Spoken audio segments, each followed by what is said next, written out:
Sobat Ais, renungan kita kali ini berjudul Sungai Keadilan dan Kebenaran. Amos pasal 5 ayat 24 berkata, "Jauhkanlah dariku keramaian nyanyian-nyanyianmu, lagu gambusmu tidak akan kudengar. Tetapi hendaklah keadilan bergulung-gulung seperti air dan kebenaran seperti sungai yang selalu mengalir." Kita bangsa Indonesia baru saja memperingati hari lahir Pancasila, dasar negara kita.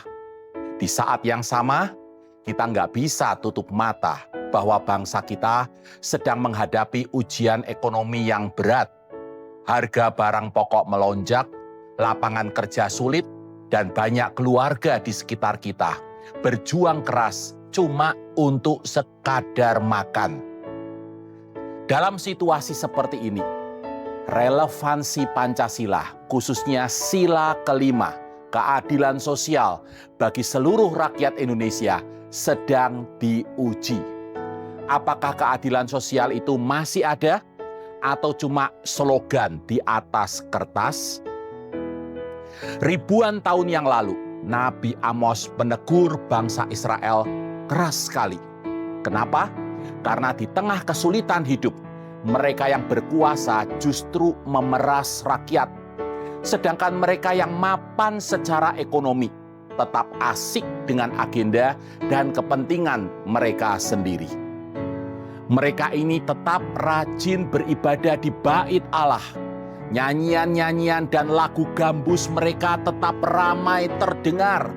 Tetapi mereka menutup mata terhadap kelaparan saudara-saudara mereka.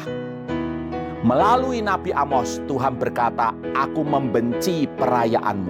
Aku tidak menyukai perkumpulan rayamu."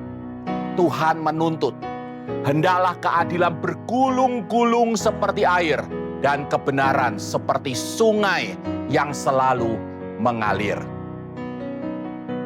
Sobat Ais, sebagai warga negara sekaligus umat Tuhan, peringatan Pancasila di tengah krisis ekonomi ini adalah sebuah panggilan aksi. Aksi untuk berlaku adil dan benar. Kita nggak bisa memperbaiki ekonomi makro Indonesia, tapi kita bisa menghadirkan sungai keadilan dan kebenaran di lingkungan terkecil kita melalui 3 hal ini.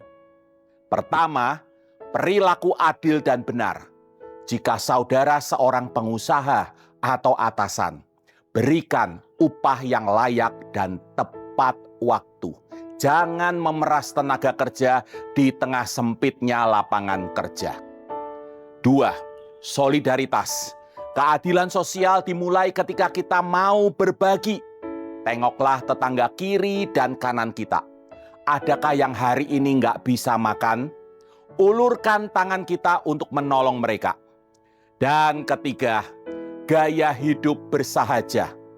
Di tengah krisis, mari rem keinginan untuk flexing atau pamer kekayaan, belanja berlebihan, dan bersenang-senang.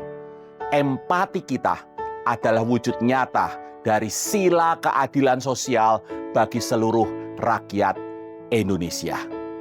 Sobat Ais, mari kita tunjukkan bahwa iman kepada Kristus yang memilih untuk bersahaja itu nggak mandul.